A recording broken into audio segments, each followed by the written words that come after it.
Bonjour. Bonjour. Bonjour Emilia, bonjour Simon.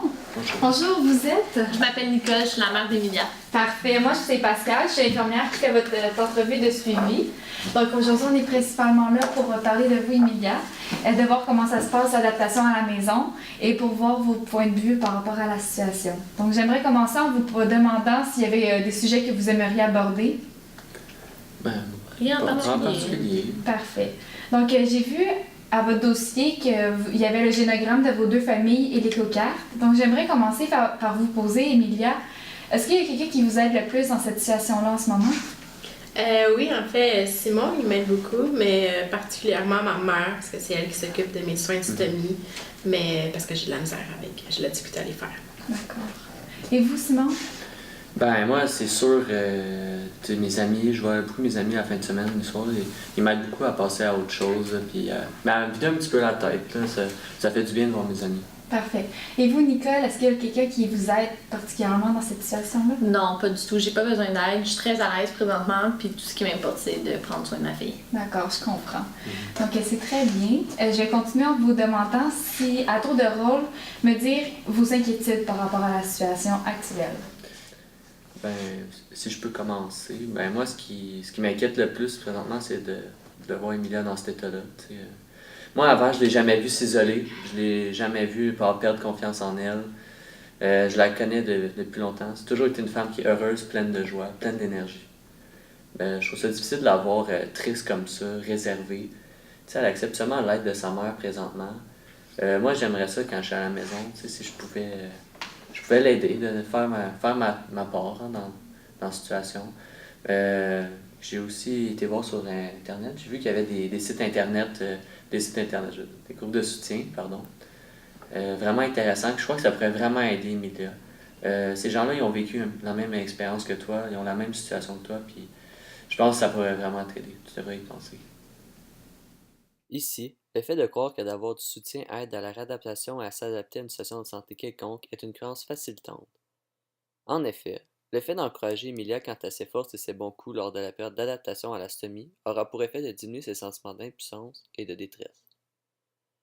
Cela peut rehausser sa confiance dans sa capacité à faire face à la problématique. Le fait de reconnaître son potentiel peut lui permettre de faire preuve de résilience face à la situation. Ouais. Moi, ce qui m'inquiète, c'est de l'avoir dans cet état-là. J'ai l'impression qu'elle est en train de tout perdre son autonomie, puis c'est vraiment quelque chose qui vient me chercher, parce qu'en même temps, ça l'affecte sa joie de vivre, comme disait Simon. D'habitude, c'est quelqu'un qui n'a pas de difficulté à surmonter toutes sortes d'épreuves, puis par exemple à l'école, c'est une fille qui performe super bien, elle a tout le temps des bonnes notes. Puis maintenant, je veux dire, je m'occupe beaucoup d'elle, puis j'aime ça, puis je fais ses soins. J'habite très proche de chez eux, donc c'est facile pour moi de me déplacer. Puis vraiment, tout ce qui importe pour moi, c'est de m'occuper d'elle. Ouais. Et toi, Emilia? Ben moi, ce qui me préoccupe davantage, c'est vraiment le retour à la vie normale. Donc, depuis l'opération, ma vie a vraiment changé. Avant, j'allais à l'école, je travaillais et tout, puis maintenant, ben ça a juste chamboulé. Aussi, tu sais, comme on disait, ma mère, elle s'occupe beaucoup de moi. Parce que en fait, je suis même pas capable de le faire moi-même. Je suis même pas capable de le regarder parce que je me trouve dégoûtante puis répugnante. Puis je comprends même pas comment. Moi, je pense que Simon, justement, il est moins attiré envers moi parce que je peux pas comprendre comment une personne pourrait être attirée envers un sac de stomie. Là. C'est juste un tas de marde puis c'est dégueulasse. Puis ben, c'est vraiment ce qui me préoccupe le plus présentement. Parfait. Donc, je comprends ce que vous me dites et vous apportez vraiment des bons points. On va pouvoir en discuter tout au long de l'entrevue aujourd'hui. Parfait. La croyance d'Emilia qui est de croire qu'elle n'est pas attrayante est une croyance contraignante. Cette croyance sociétale est bien répandue concernant le tabou des excréments. La personne se voyant changer nécessite de faire des ajustements contraignants concernant l'élimination des cils. Cela peut occasionner du dégoût et de la honte. Ici, le fait qu'Emilia trouve que la stomie la rend odieuse fait en sorte qu'elle s'isole, ne désire plus aller au travail et à l'école, et ne prend pas en charge sa stomie. Je vais commencer par te poser une question à toi, Emilia. Plus tôt, tu as dit que Simon était plus attiré vers toi. Ouais, surtout avec l'histoire de sa mère. Ok, ça, on va en revenir un peu plus tard. Je vais commencer par te demander si, au lieu de penser que Simon est plus attiré vers toi, tu pensais qu'il ne veut pas te causer de pression ou de douleur, qu'est-ce qui serait différent? Décider d'intervenir en recadrant permet de donner une autre signification à la description d'une situation, d'un comportement ou d'un problème, ce qui aide la personne à voir la situation d'un autre angle et de s'ouvrir à de nouvelles croyances. Cela peut l'aider à s'adapter à la situation de santé. Ainsi, dans la situation, cette question hypothétique pourrait amener Emilia à se questionner sur qu'est-ce que Simon pense vraiment d'elle et à revoir comment elle-même perçoit sa stomie. Ben, j'avais pas vraiment pensé comme ça, là, mais moi, dans ma tête, ben, il était juste plus attiré envers moi, là. C'est-tu comme ça que tu penses? Mais oui, c'est vrai. Tu sais. Pour moi, t'es toujours aussi belle. Là. Peu importe qu'est-ce qui s'est passé avec la chirurgie, t'es toujours la même à mes yeux. Qu'est-ce qu'on a fait ensemble? Là? On a bâti une relation. On est forts ensemble. C'est pas une petite chose comme ça qui va faire en sorte que je te trouve plus belle. Hmm. C'est vrai. Emilia, qu'est-ce que tu penses que de Simon vient de dire? Ben, j'avoue que je suis vraiment charmée, puis j'avoue que si la situation, ben, ça serait arrivé à lui, que je penserais ça aussi, que notre relation va au-delà du physique. C'est bien. Je suis vraiment contente d'entendre ça. Quant à toi, Simon, tu as dit un peu plus tôt que tu t'étais renseigné par rapport à des groupes de soutien. Je tiens premièrement à dire que c'est une bonne implication de ta part d'avoir fait ces recherches, puis je vois que ça tient vraiment à cœur la situation d'Emilia. Par contre, j'aimerais savoir, si je demandais à Emilia pourquoi elle ne veut pas s'impliquer dans un groupe de soutien en ce moment, qu'est-ce que tu penses qu'elle répondrait? Questions diadiques. Ce sont des questions qui consistent à demander à un membre de la famille de commenter l'expérience d'un autre membre de la famille ou d'une personne extérieure. Dans la situation, cela permet de mieux comprendre la perception de l'autre. Ainsi, Simon se met dans la peau d'Emilia pour essayer de comprendre ses raisons. Ben, je pense qu'elle me répondrait qu'elle est pas prête. C'est ça qu'elle me dit toujours. Mais, mais j'espère qu'un jour, elle va décider qu'elle va y aller. Je pense que les groupes de soutien, ça, comme je disais là, ça pourrait donner un gros coup de main puis à s'accepter. Emilia, qu'est-ce que tu penses de la réponse de Simon? Ben, c'est vrai que je lui dis toujours ça, là, mais ce que je lui dis pas non plus, c'est que ben, j'ai peur de puer, puis d'avoir des gaz. Parce qu'avant, j'avais toujours le contrôle sur ça, puis là, maintenant, j'ai même plus le contrôle de mon propre corps. Je comprends ce que tu me dis, puis avoir une perte de contrôle, sentir qu'une perte de contrôle, c'est tout à fait légitime en ce moment. Vous avez eu de gros changements par rapport à votre corps, puis c'est sûr, ça prend une période d'adaptation pour s'habituer à ces changements-là. Légitimer les sentiments de la personne procure du réconfort et du soutien à la famille et facilite les échanges dans une conversation thérapeutique. Cela démontre également du respect pour la réalité de l'autre. Les conflits s'atténuent et les émotions qui en découlent sont plus positives et favorables à la santé de chacun. Par contre, Emilia, selon toi, j'aimerais que tu me dises qu'est-ce qui pourrait arriver de pire si tu allais à un groupe de soutien? Ben, penser d'être jugée, là, à cause de ma stomie.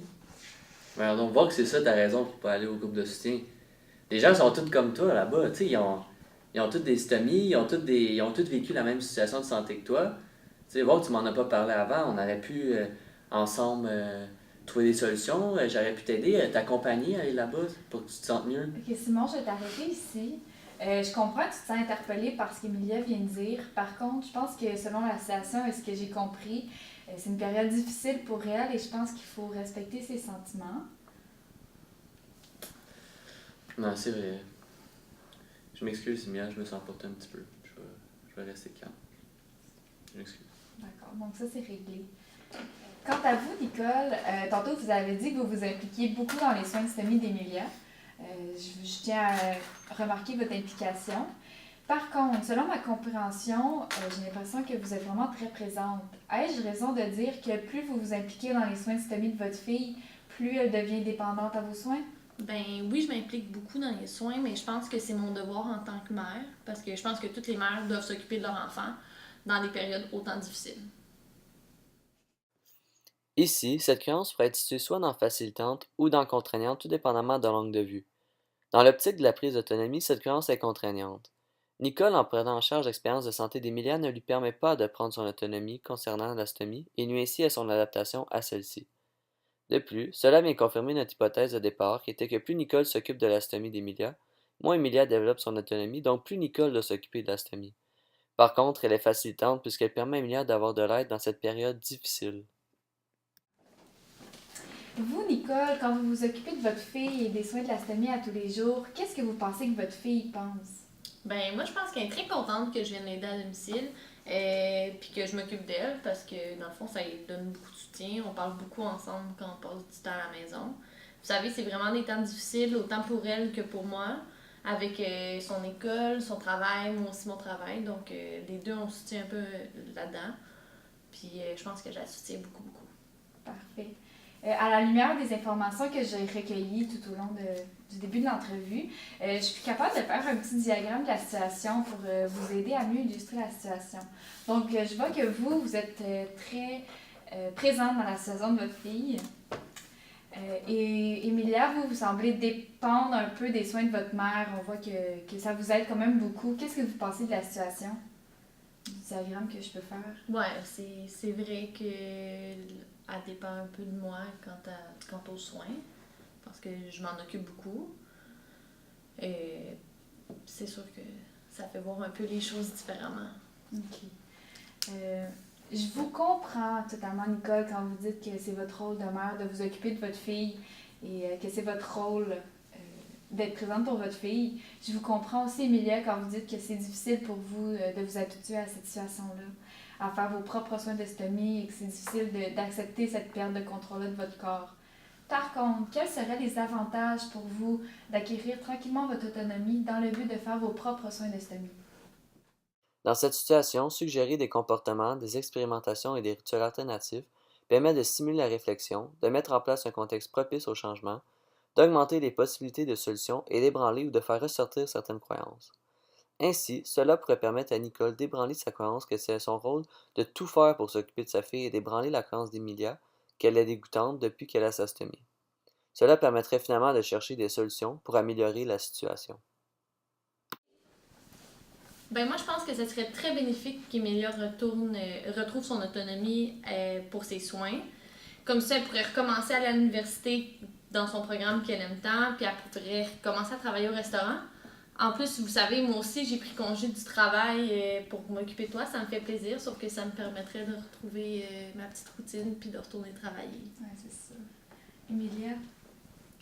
Ben, c'est vrai que je pourrais être plus indépendante, puis que je m'ennuie de l'école, puis de voir mes amis.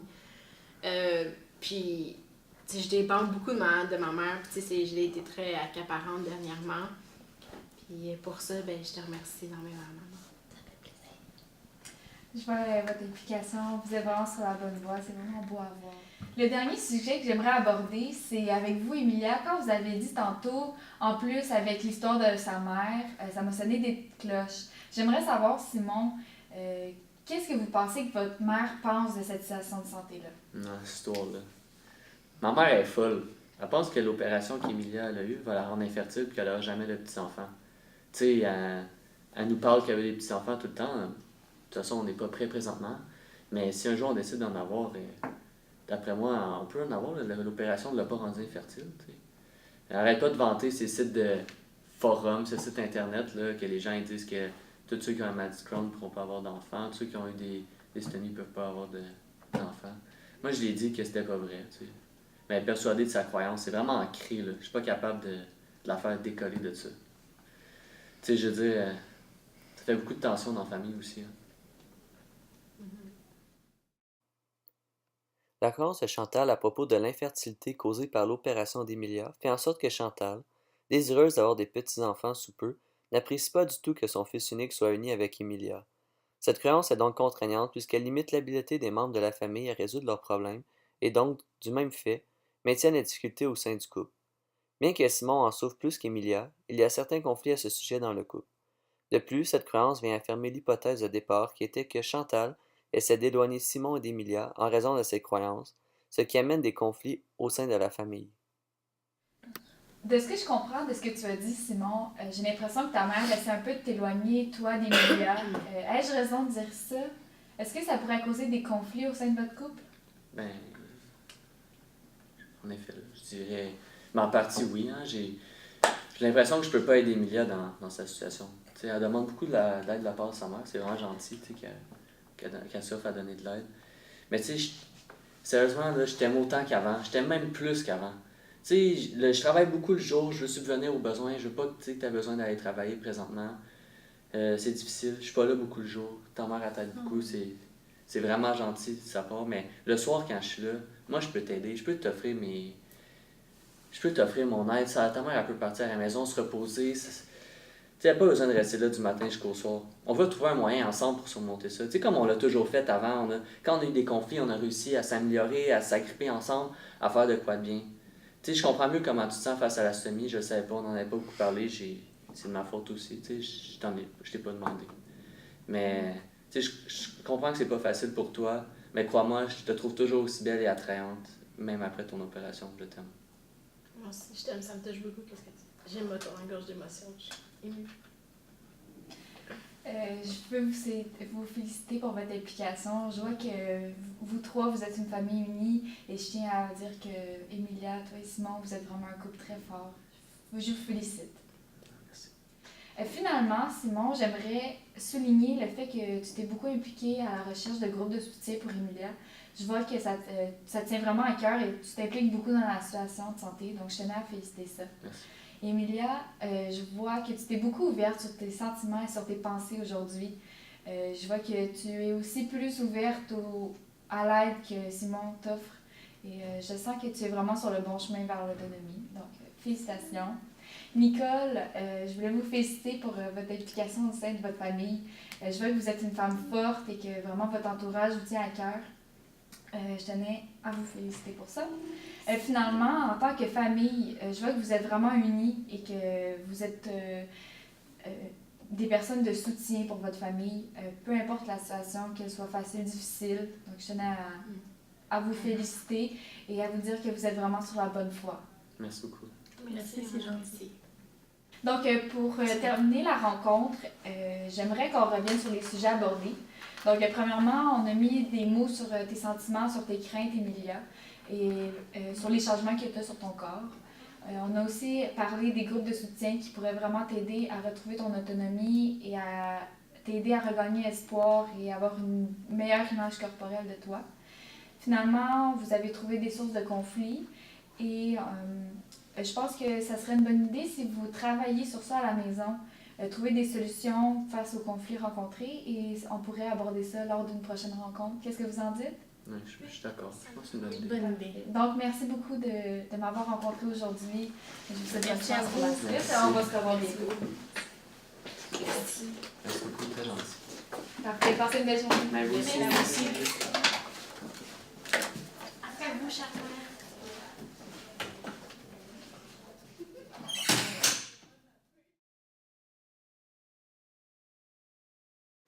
Souligner les forces de la famille est une intervention qui fait partie de la catégorie reconnaître le besoin d'espoir de la famille et qui permet à la famille de rester positive et d'entrevoir un futur positif.